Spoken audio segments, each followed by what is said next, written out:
लोग इंश्योरेंस करवाते वक्त पता है सबसे बड़ी गलती कौन सी करते हैं? वो अफोर्ड करते हैं 1 लाख, पॉलिसी उन्होंने करवा ली 5 लाख की। वो अफोर्ड करते हैं 10 लाख और पॉलिसी उन्होंने करवा ली 1 लाख की। देखिए, बैलेंस रखना होता है। इतनी कम पॉलिसी का प्रीमियम नहीं रखना कि कल को आपको पॉलिसी की जो मैच्योरिटी है वो मज़ा ना दे, और इतना ज़्यादा नहीं रखना कि आपके लिए सेकंड इंस्टॉलमेंट देना भी मुश्किल हो जाए।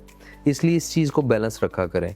और सेकंड गलती क्या करते हैं कि आपको ज़रूरत है आपके बच्चों की हायर एजुकेशन के लिए, मसलन आपके बच्चों की एज हो चुकी है कोई 10 साल, तो डेफ़िनेटली को 8-9 साल या 10 साल के बाद उनकी हायर एजुकेशन स्टार्ट हो जाएगी।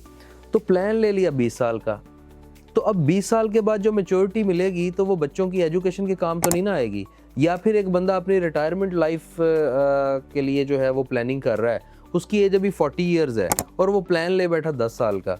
तो मैं समझता हूँ इंश्योरेंस करवाते वक्त अपने फाइनेंशियल एडवाइज़र से खुल के बातें किया करें, और अगर ना समझ आए तो मेरा दिया गया नंबर पे मेरे रब्ता कर लें। मैं आपको समझा दूंगा कि आपकी एज के अकॉर्डिंगली और बच्चों के एजेस के अकॉर्डिंगली, आपकी इनकम के अकॉर्डिंगली आपका कौन सा प्लान बेस्ट रहेगा।